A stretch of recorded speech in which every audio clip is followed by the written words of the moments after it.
All right, folks, we're going to go ahead and get started. Thank you to those of you who joined us in person tonight. Got a lot of folks joining us online via the webinar as well. My name is Jens Odegaard. I'm the Director of Marketing and Communications here at the Carlson College of Veterinary Medicine. At the college, our mission is to advance the health of animals, people, and the environment through inclusive and equitable education, research, and services to the public. We currently have 365 students. 332 of them are studying for their doctorates in veterinary medicine. We also have 33 graduate students enrolled in our comparative health sciences program, earning master's and PhDs. 9 of our students are also dual enrolled in both programs. So the college serves the public with research and direct clinical and diagnostic services through our Lois Bates Atchison Veterinary Teaching Hospital and Oregon Veterinary Diagnostic Laboratory. A few housekeeping notes for today's presentation. For those of you online, at the bottom of your screen, you'll see a Q&A button. Please use that to ask your questions during the presentation. And we'll get to as many of them as we can during the Q&A session. For those of you in person, please hold your questions till the end, and we'll do the same for you. A quick note, we're not able to answer questions specific to your animal. Those should be handled with your personal veterinarian. But we are happy to answer general questions about the topic at hand today. I'd now like to turn it over to today's presenter, Dr. Lilian Wong. Is a clinical skills instructor at the college and has an extensive background in private practice.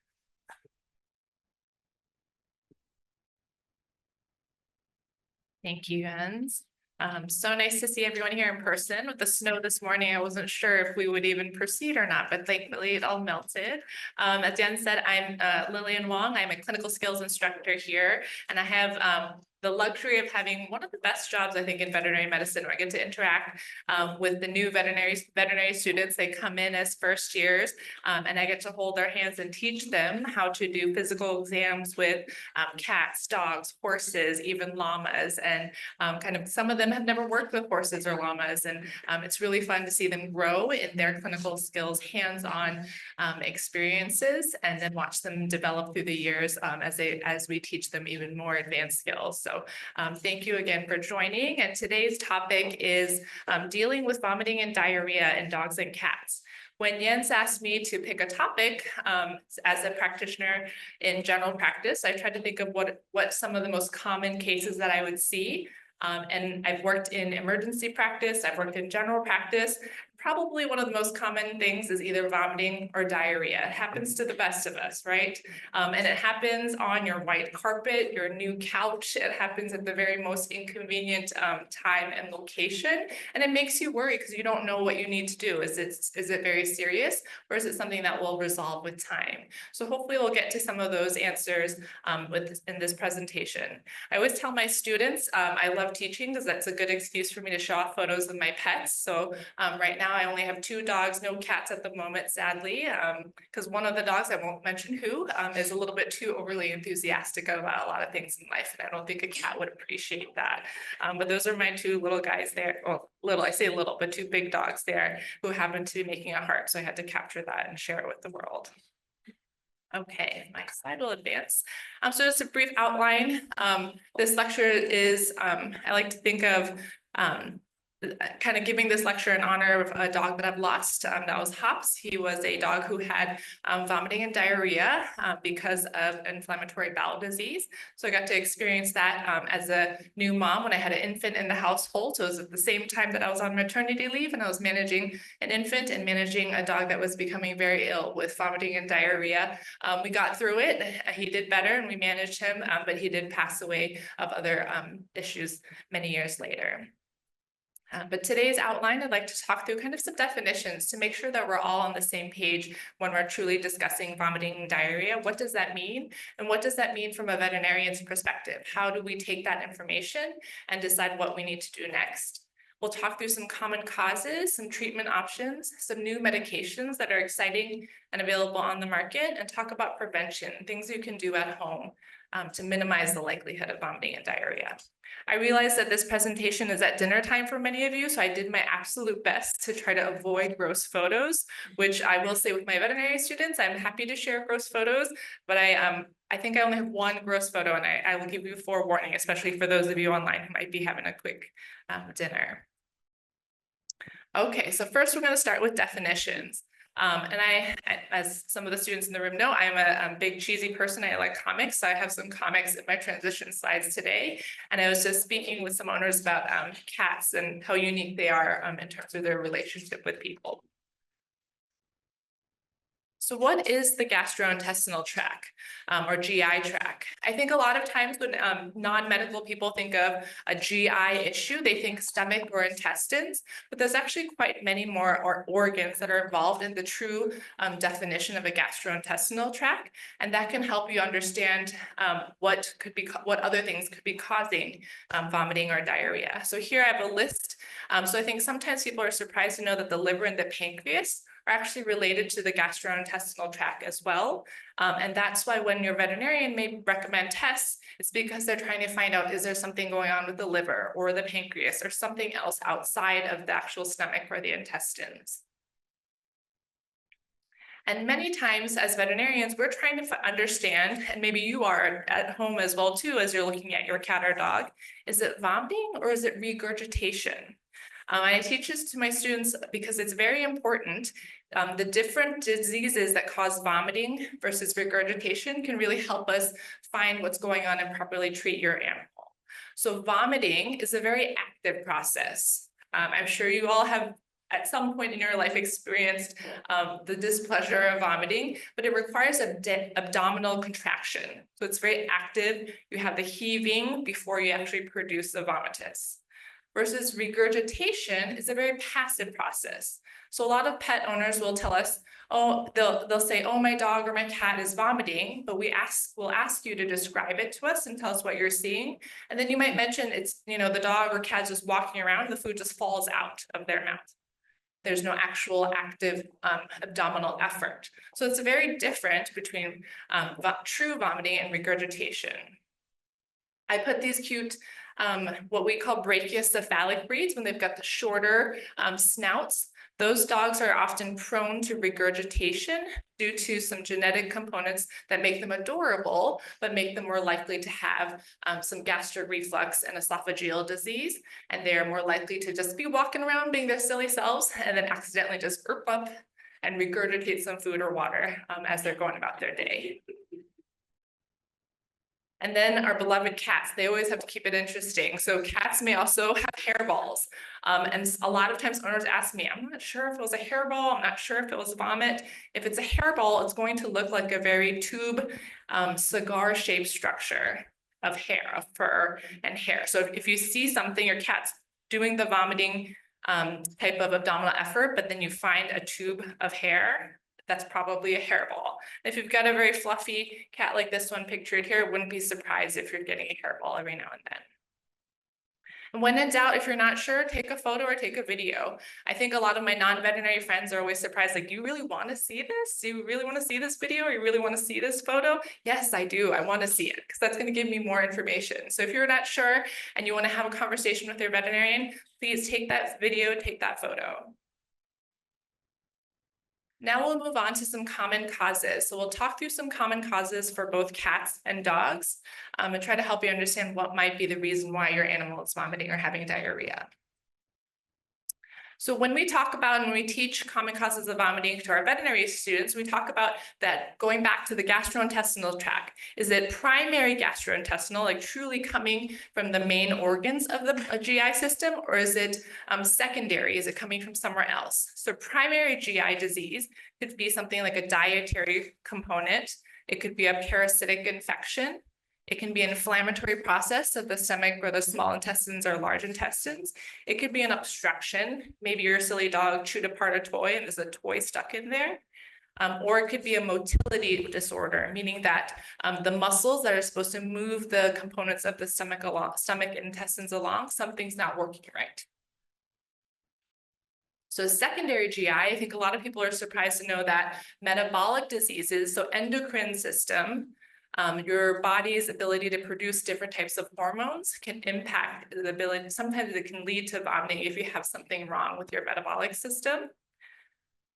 Sometimes it can be a side effect of drugs or toxins. So if your pet takes NSAIDs, such as Rimadyl, some of you may have heard of or had a dog on Rimadyl or Carprofen. A common side effect of that medication is vomiting or diarrhea. Or antibiotics, if you've ever had to put your animal on antibiotics, that's a very common side effect. Or chemotherapy, if they're an oncology patient and going through chemo, just like with people, you could have vomiting as a side effect. Pancreatitis is actually quite common in our veterinary patients. Certain breeds are more predisposed to pancreatitis than others, and it can be very, very painful, just like in humans, and that could be a cause of vomiting as well. And there's so many different causes. I didn't want to bore everyone with an overly extensive list, but just to know that these are some of the most common causes that we see in our patients.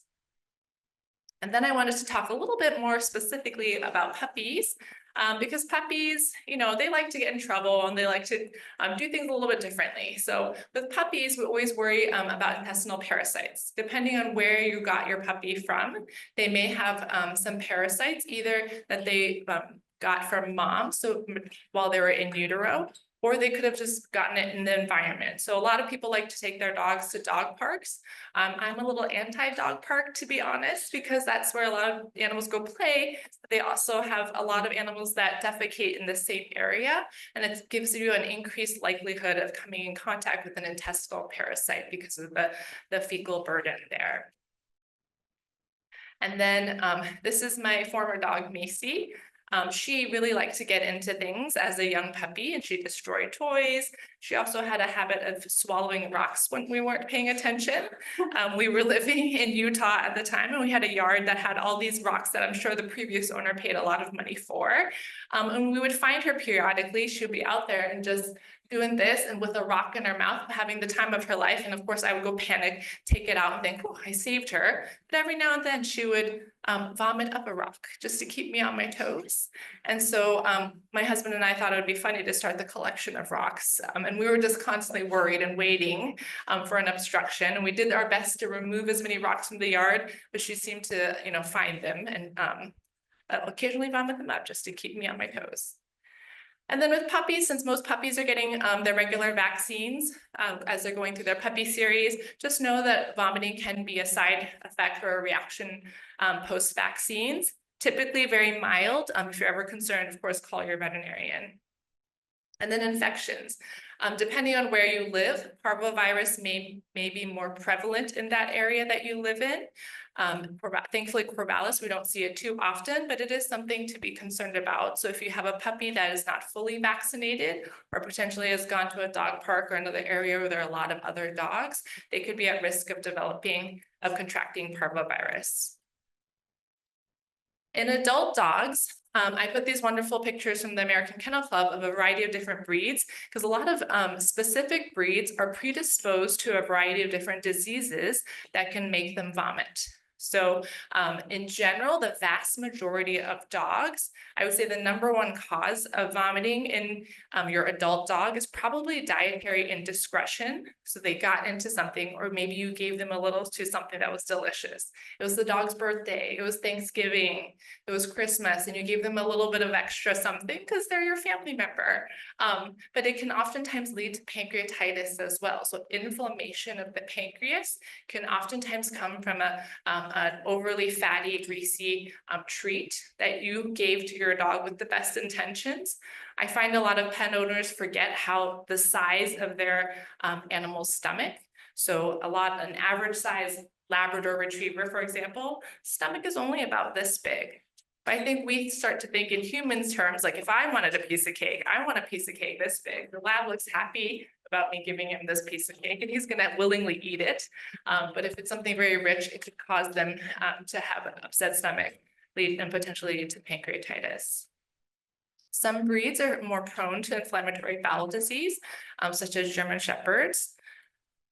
Some animals are more prone to just getting different systemic diseases like kidney or liver disease. Some animals can get bilious vomiting syndrome. This is a syndrome we don't really exactly understand why, but maybe 10, 15 years ago, for a while, there was a trend of people wanting to feed their dogs only once a day because we thought it was better.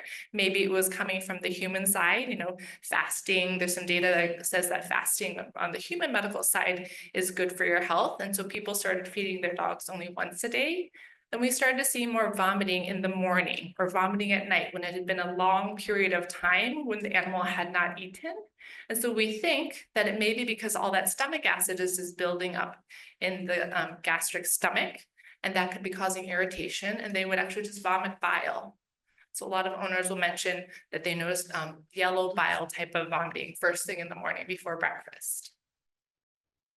And then infection, and I always hate to mention it, but in an older dog, cancer is always a potential concern. And then to spend a little time on cats, our beloved kitty friends, if they're kittens, they definitely can be more likely to have intestinal parasites, just like puppies. And then they also get in their fair share of trouble as well too, especially young cats. You can see all these linear long string-like things that they could potentially play with and leave it alone. Or maybe they want to have a little nibble and actually accidentally swallow some of it. If they do ingest some of that, that could potentially become quite dangerous. Some of them like to munch on plants and may not know which plants are toxic or not. In adult cats, probably some of the most common reasons for vomiting in adult cats would be a condition called hyperthyroidism. It's another metabolic or endocrine disease, chronic kidney disease. For those of you who are cat lovers and have ever had a middle-aged to older cat, you may be familiar with this condition. We really don't understand the reason why so many cats develop chronic kidney disease. There's people trying to research and understand why. We just know that it's quite prevalent in our senior kitties. Diabetes and inflammatory bowel disease, and unfortunately cancer as well, could all be causes of vomiting in cats. Okay, so we talked about vomiting, and now we're moving along in the GI tract.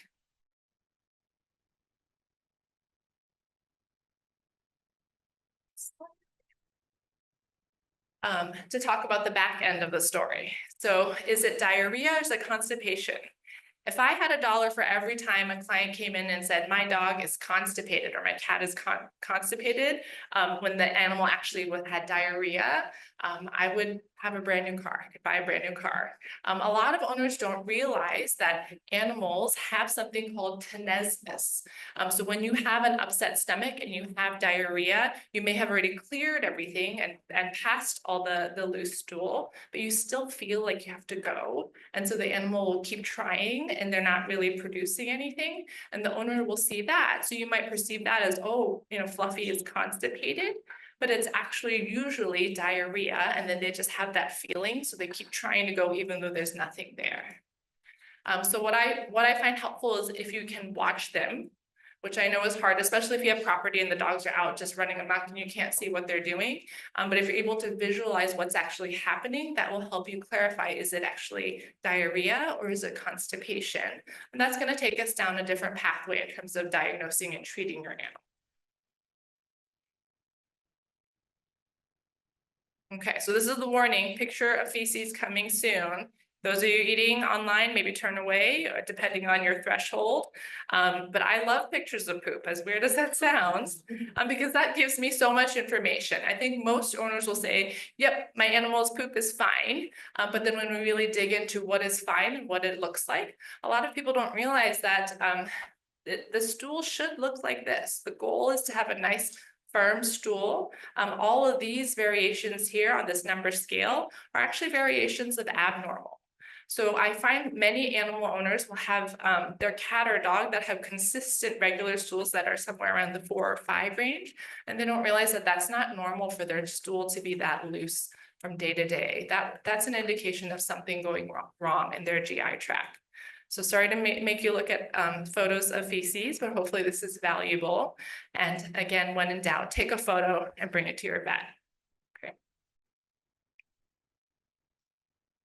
So looking at common causes of diarrhea in dogs, you'll see some similar trends to what we talked about in vomiting. But for diarrhea, intestinal parasites could be the problem. A lot of times it's dietary related, similar to what we talked about, a new treat, some new food, maybe some human food that you shared during dinner with your beloved dog could cause the diarrhea. A lot of dogs have something known as fiber responsive colitis.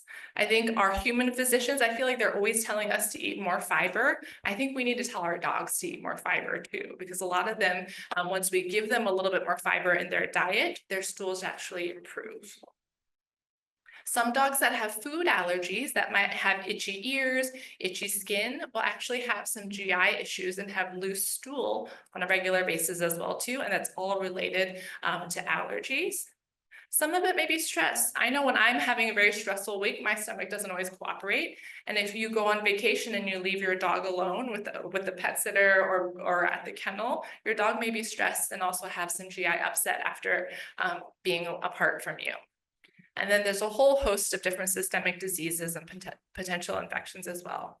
This is my oldest, who's not quite this small anymore, but with my Great Pyrenees there. And sometimes he was the cause of diarrhea in my dogs. Okay, and then in cats, you'll see some similar trends: parasites, food allergies, inflammatory bowel disease, a variety of different things that can cause diarrhea. This is my part cat who is no longer with us, but he was a troublemaker and liked to get into food off the counter and knew how to open Tupperware containers with his teeth. Okay, so now the big question is, does my pet need to see the vet? My pet has vomiting or diarrhea or both. Do I need to panic? Is this the time for me to call the vet? Do I need to go right now? It's 10 o'clock p.m. Do I need to go to the ER now, or can it wait till tomorrow? Can it wait till the next day? So some questions I would ask you if you'd had that conversation to me, if you called or texted me, which many of my friends do, and asked me, do I need to take my dog in now? Do I need to take my cat in now? Is it an emergency? I would say, is your cat or dog eating or drinking? How frequent is the vomiting or diarrhea? Because everyone has a different threshold for how much vomiting and diarrhea they can handle. Some people will panic at one bout of vomiting. Sometimes other people will say, oh, my cat's vomited 10 times today. Should I panic? And I say, yes, please panic.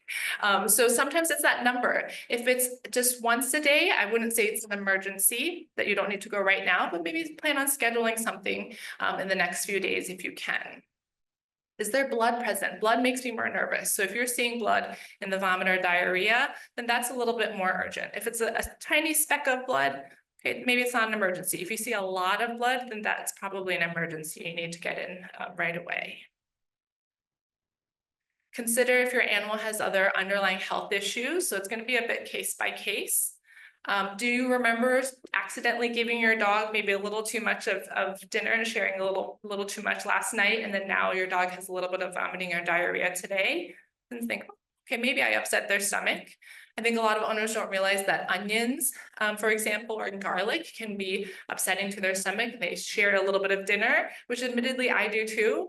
But you share dinner and then you think, oops, I forgot there were onions in that meatloaf. And then now the dog's vomiting the next day. It could be something like that. So think about, what did you share with your animal? And are you missing any items? So if you have some dog toys, if you have children in the household and you can't find that pacifier, or some medications that are now absent, or the bottle you found chewed, those would all be emergency situations here. So if you know you cannot find a certain toy or some medications have been gotten into, that would be an emergency.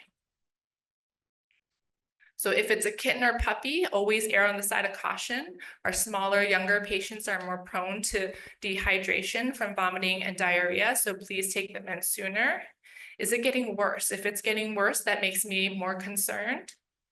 If they're not eating or drinking, and if it's been going on for more than 24, 48 hours and it's not getting better, that also makes me more worried that it needs to be seen sooner. Same, as I mentioned earlier, the blood, and is supportive care at home helping? And we'll talk a little bit about what you can do at home.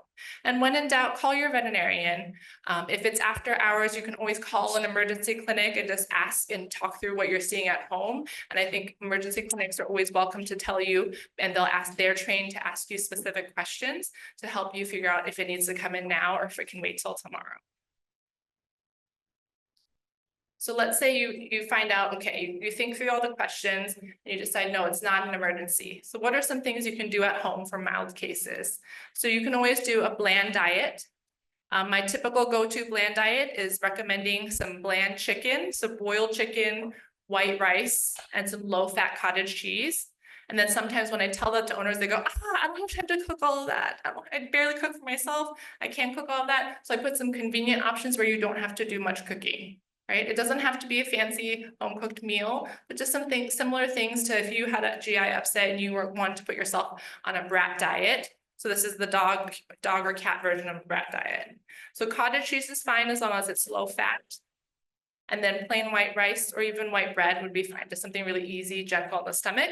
And key thing would be feeding multiple small meals. We don't want to feed them a big giant meal and have them vomit it all up right away. So multiple small meals. So instead of feeding your cat or dog twice a day like you normally do, if you're able to fit it within your schedules, do 4 times a day, great. And then probiotics. So there's been a lot of research to show that the vast majority of gastroenteritis or upset stomach in cats and dogs resolve within a matter of 48 hours or so with just conservative treatment and probiotics. So if you don't already have some probiotics, we're going to save questions to the end, I believe, if that's all right. If you don't already have some probiotics at home, maybe next time you go see your veterinarian, you could ask to have some probiotics on hand at home. So that way, next time this does happen, you can have a short course that you can try before deciding to go in to see your veterinarian. If you take your patient in, you could also go and get some cans of GI food, so gastrointestinal food that's made for upset stomachs. So you could always do a little bit of home cooking, whatever variation of home cooking makes sense for you, or you could pick up some cans of food that's very easily digestible and then have that with some probiotics at home just ready, just in case.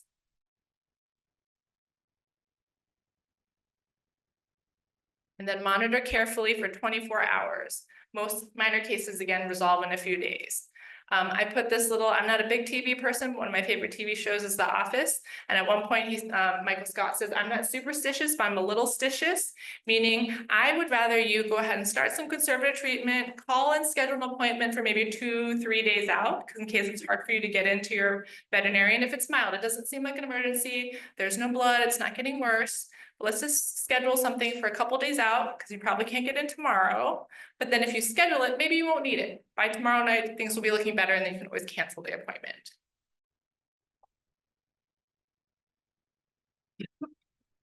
If it is an emergency, just wanted to talk through what your veterinarian might recommend, a little bit about why. So your veterinarian might recommend some blood work after a full physical exam, some fecal testing, and some x-rays. And so that's kind of the baseline, the most common diagnostics that we recommend for a case of vomiting or diarrhea. The x-rays are going to let us know, is it surgical? Do we need to take your cat or dog to surgery tonight, tomorrow morning, first thing in the morning? How serious is it?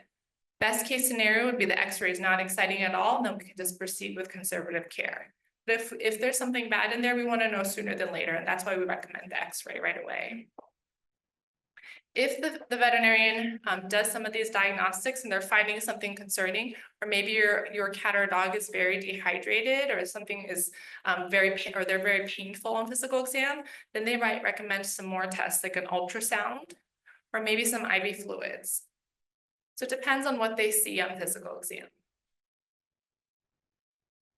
I just wanted to mention that we do have an emergency and critical care unit here at our teaching hospital. It doesn't function quite the same way as a standard 24-hour facility because we are a teaching hospital, so you can't just run in. We're not staffed in that same way. But if it's something where it's not an active emergency, it's been just some diarrhea for a few days and not getting better, you can always call and you can speak to one of our team members, and then you can schedule an appointment. So it's an emergency service that's by appointment only. So you can't walk in like you do in a regular 24-hour emergency, but just so you know that we have that here at our teaching facility. We just function a little bit differently since we are a teaching hospital.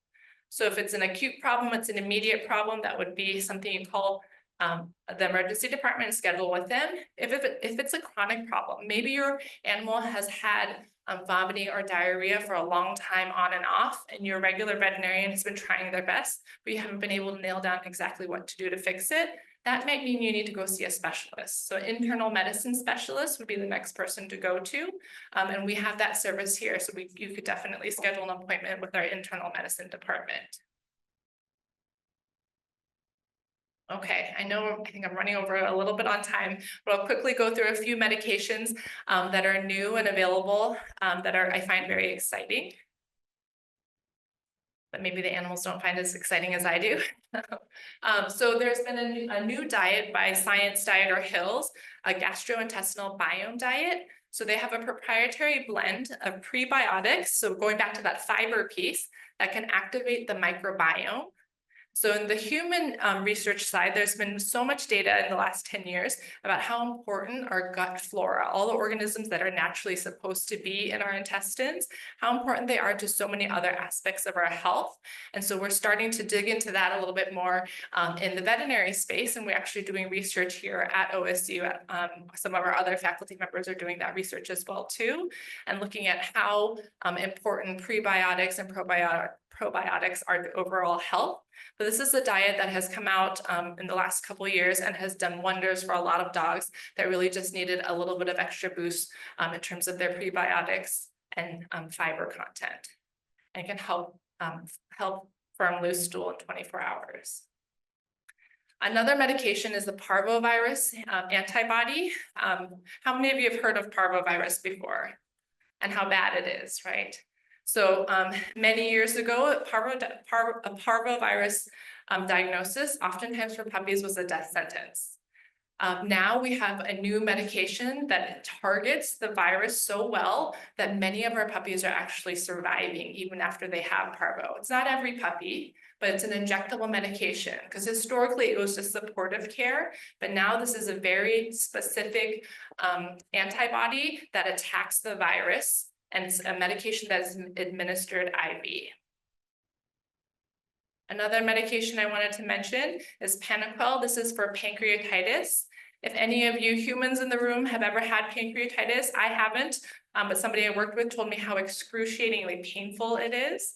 In some of these cases, when we see it in our cat or dogs, it can be really prolonged and painful management. Now there's a medication that actually can target the pancreas, the inflammation in the pancreas, and help the pancreatitis resolve much faster than historically. So really exciting that these drugs are becoming much more targeted to help our patients feel better so much faster.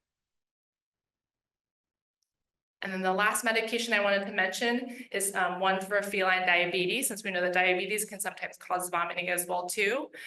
If you ever had a diabetic cat or a dog, you know that you have to give them insulin injections. Think about doing that with a cat that doesn't like injections, which a lot of cats decline that. Some cats are great and they are okay with that.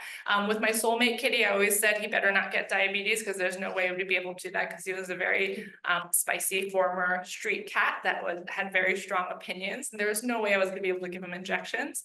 But now there's two products, not one, but there's two different medications that you can give a diabetic cat. One's a pill form and one's a liquid medication form. So much better than poking your cat on a daily basis. So really game-changing in terms of how we can treat our vomiting cats. Okay, so just to wrap it up, I wanted to talk about prevention. So really, truly, prevention is key. So being really careful with special treats, especially around the holidays. Keep the Halloween and Valentine's Day candy far, far away from your pets. Discuss the most appropriate diet for your pet with your veterinarian, because a lot of times, again, it is diet related. So just have those conversations now that you know what the stool is supposed to look like, now that you know what regurgitation versus vomiting is. If you think, oh, my animal might be doing that, talk about it with your vet. Keep the trash can, medications, any toxic things and plants out of your pet's reach. Supervise any toy play, because they might ingest some of that. Don't forget about routine deworming. And then have your cat or dog visit a veterinarian at least once a year for annual blood work and physical exam. There's so much information we can gather by doing that and seeing your animal, and then help you navigate what makes sense for your vomiting or diarrhea, animal that has vomiting or diarrhea. So with that, I'd like to say thank you and open it up for questions. Jens, you're in charge. You tell me what you'd like me to do. Should I take questions in the room first? In the room, also if you expand that, you see in Q&A. You can also take those. Would you like me to do the chat or is there separate? Wait, for you. Yeah, right there. Oh, there we go. So yeah. All right. Is it okay if I do it in the room first? Would that be okay? Yeah, in the back. Yeah. Yes. You mentioned low-fat cottage cheese. Is yogurt okay too? Yogurt, unfortunately, we don't typically recommend yogurt because that can cause diarrhea. For cottage cheese tends to be less likely to cause diarrhea. And when I mention cottage cheese, I typically am still having the vast majority of the bland diet being white rice or plain white bread and just a little bit of the cottage cheese or boiled chicken for a protein. Okay, so I would refrain from yogurt because sometimes it can actually contribute to diarrhea. Yeah. Yes. My cat throws up, he's just eaten and the kibble comes out. Yeah. And it's a little star shaped with the pointy things. Mhm. Is there any reason? Yeah. why they have the pointy things on the kibble? So, Can yes. you repeat that? Yes, that's exactly what I was gonna do. So the question from the audience in the room was about their cat that vomits and then the vomit looks like whole food with pointy things. And wondering about what we can do about that or why an animal might do that.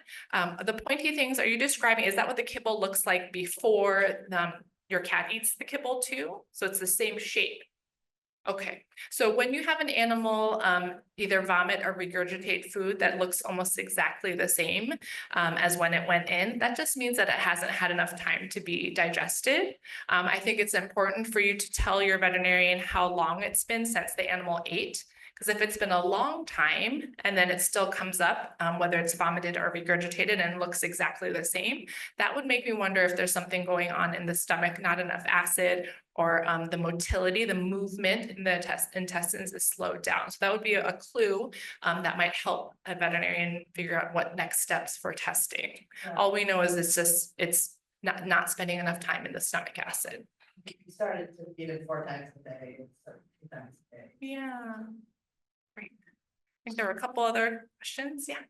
Just because you were talking quickly, there was a lot of information. Yes. Did you say more fiber for dogs or less fiber? That's a great question. So the question is, do we need more fiber or less fiber? So we don't know. So we do know that in general, it feels like a lot of dogs need more, they're fiber responsive, knowing that if we add in fiber, it's good, but if you add too much fiber, it can actually be bad. So it's like this fine balance. So in general, a lot of dogs need a little bit more. We just don't know the exact amount of how much. And some dogs, if you do too much fiber, it could actually cause more diarrhea. So I think it's gonna be case by case, unfortunately, but some dogs may benefit from more fiber. Yeah, I apologize for speaking fast. I had a lot of material. Yeah, yeah. Was there another question here? Yes. It's been awesome for the year. Yeah, so what should you do if your dog has been having recurring vomiting for over a year? So I definitely encourage you, if you haven't already taken your animal in to see a veterinarian, and if your regular veterinarian, a general practitioner, is having a hard time with that case, it might be time to get some extra advice from a specialist, from an internal medicine specialist, because they can do additional diagnostics that the general practitioner, the regular vet, may not be able to do. And so that's something we could definitely help you with here at Oregon State. Okay, is there somebody else? When feeding GI biome, do you also have to supplement with like Fortiflor or other like prebiotics, or does the diet itself kind of cover that base? Usually the diet itself, oh, sorry, the question is when you're feeding the Hills special diet, the biome diet, do you have to add in additional probiotics or anything else? Typically, I mean, it's a newer product, so I can't say for sure, and I don't know if there's enough data, but a lot of times it seems like the diet alone is enough to help quite a few dogs. Okay, great question. Yes. I think you did have it on the list, but cats in particular are known to respond to stress. Yes. Sometimes with bodily functions. Yes. Glory speakers. What do you think, I mean, just as a practitioner, what is the percentage of that being a factor? If you know your environment has changed and there could be a stressor, how common is that? Yeah, so the question is cats in particular who have a reputation for expressing their stress level with bodily functions. You're wondering how often or what percentage of the time is stress actually contributing to the maybe inappropriate bodily functions. May I ask if you're alluding to urination as well, or is it more like diarrhea or bowel movements or vomiting or all of the above? So I foster. Oh, yes. I've had quite a few different mixes, usually is stress, like the food.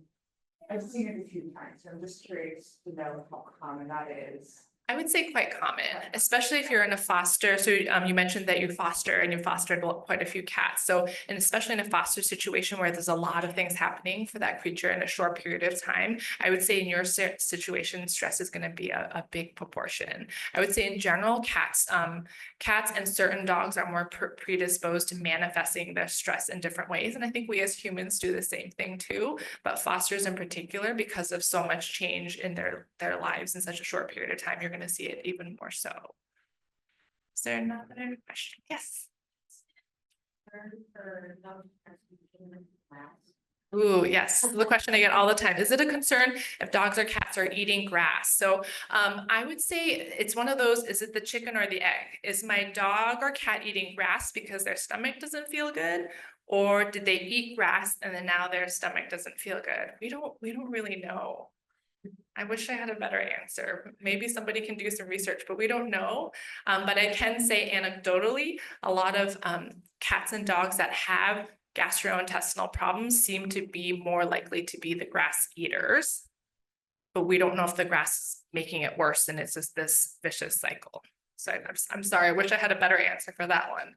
Maybe I'll switch over to some of the questions online a little bit. I'll scroll up, bear with me. Sorry to make you all nauseous. So I have a question about what's a good type of fiber addition to add into dog food. So that's a great question. So if you wanted to play around and try adding a little bit of fiber into your dog's food, you could try something called psyllium husk powder. So psyllium starts with a PSY, I believe. You can buy it on Amazon, you can buy it at your local grocery store, but you really just need a sprinkle. You don't need a lot. If you give too much, again, it may lead to diarrhea, but if you wanted to test out the fiber about adding that on, probably, and again, depends a little bit on the size of your dog, but maybe start with a teaspoon or half a teaspoon if you have a very small dog. So just a little sprinkle of psyllium husk powder could be one to try. Sorry, I think I'm going in the wrong order. This is oh, did you click it away? Okay, so I'll stay up here. I apologize. I was like, it disappeared. What do the different shapes, consistencies of stool indicate? So that just indicates how long it is staying or not stay, how long it's not staying in the right portions of the intestine. So when it is formed, when it's spending the right amount of time in all the different parts of the small intestine and large intestines, that's when it produces the, I will say, tubular shape that we want it to look like, and that consistency. The next question is plain Greek yogurt good for dogs as maintenance and or supportive care? So the vast majority of mammals, dogs included and humans, are actually lactose intolerant.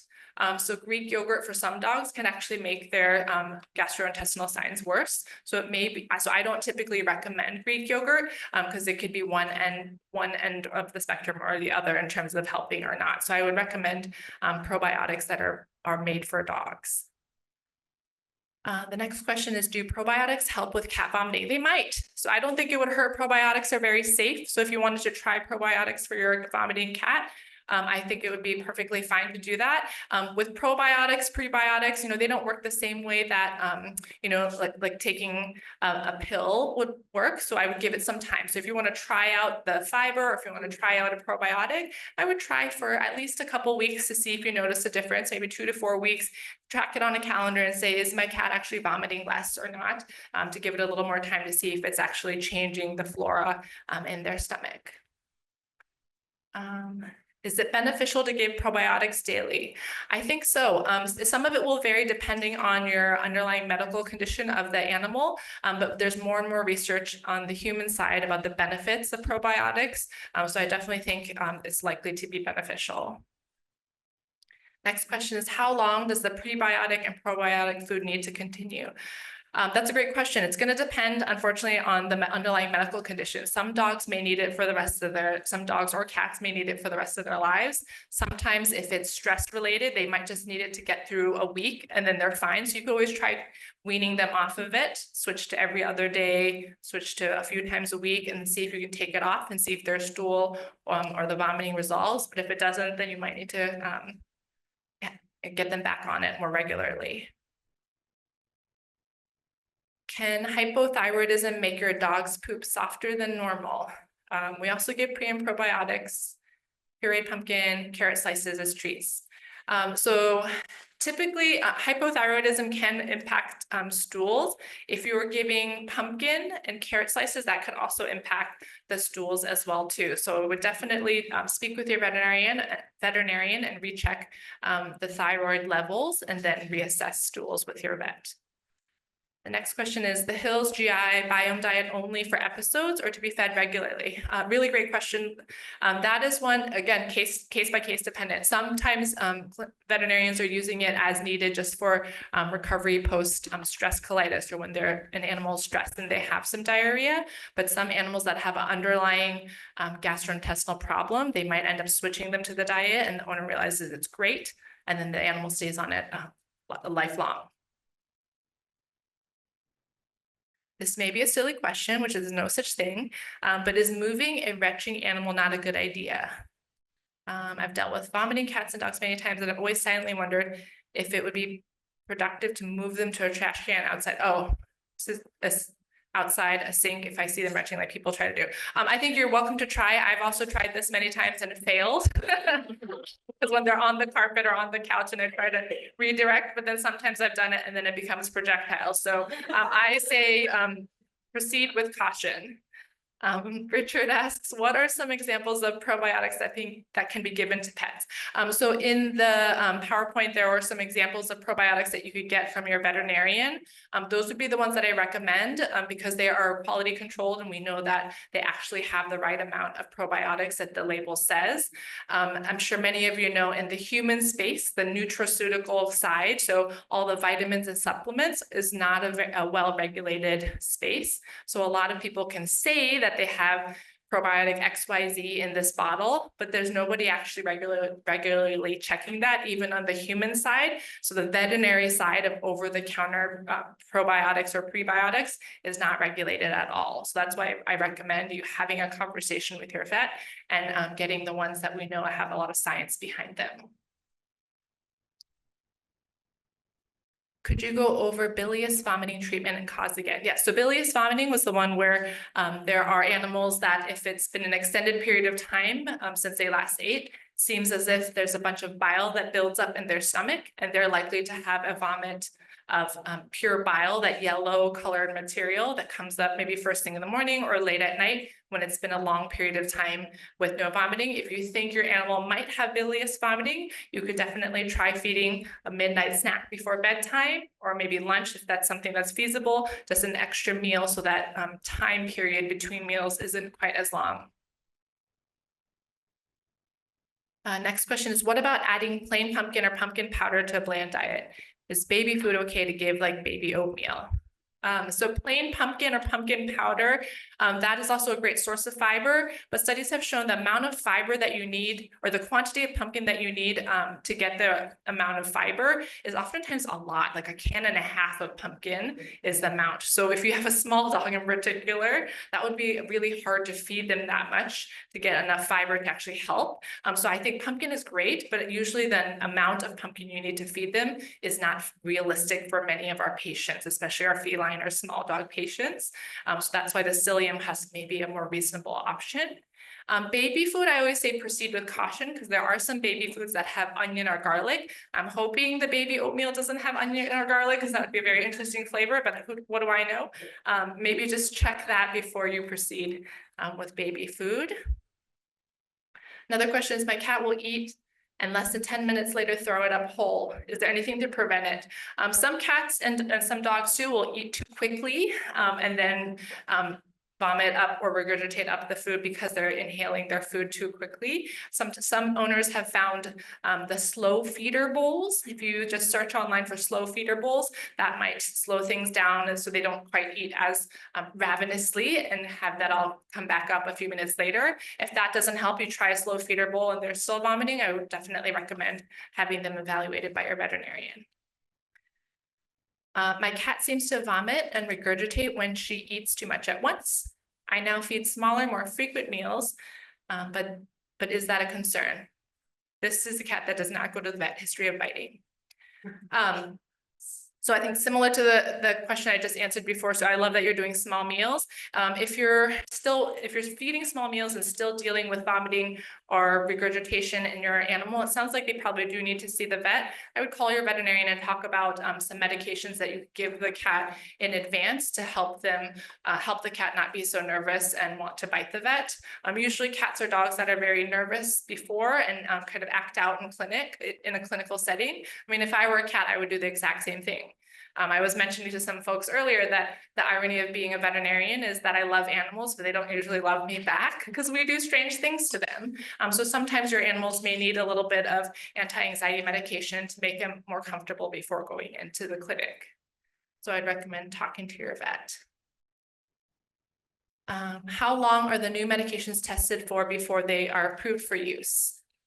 Depends on the medication. Oftentimes it's not a specific time. It's usually a number of clinical trials that they have to prove efficacy, that the medication works before they can get FDA approval. And can pesticides in neighbor's front yard while walking and sniffing cause vomiting? I would say not necessarily walking or sniffing, but if they're ingesting the grass, like we talked about earlier, that could potentially be a concern. Hopefully your neighbor, they usually put up little signs that say that they've just sprayed, and then you can avoid their yard when they spray. Can you share the differences in bile color and why? So there can be differences of bile color. Sometimes it's mixed in with other gastric acid and can cause different colors. I would just say if you're worried, if it's not a normal yellow bile color, if there's any variation outside of that, your animal should be evaluated by a veterinarian. Is a spoonful of pureed pumpkin daily okay? My dog seems to be doing fine. I think that would be fine. Again, it's probably not enough to make much of a difference based on the research, so I don't think it's any harm to do that. Next question is, are there any concerns with an edible item irritating the stomach or esophagus and leading to vomiting? For instance, oh, my dog loves the yak sticks, but sometimes swallows the nub before it can catch it. Yeah, so that's a great question that I didn't talk about. So the yak sticks, if you've seen those, one of my previous dogs has done the same thing too, where they love it and it's great up until it gets that little nubbin at the end and they'll try to swallow it whole. And if they do ever have a rawhide or some other treat that they're chewing and it gets too small where they can swallow it whole, it could potentially lead to an obstruction. So I would just be very careful with what treats that you offer. And if it's something that can get to the end piece and you know your dog's the type to swallow it, perhaps consider not giving that treat because it could be problematic. Next question is, if you have multiple cats sharing litter boxes, is there time needed when we're quarantining, sorry, I'm running out of syllables tonight. Quarantining the cat with the bowel issues is needed.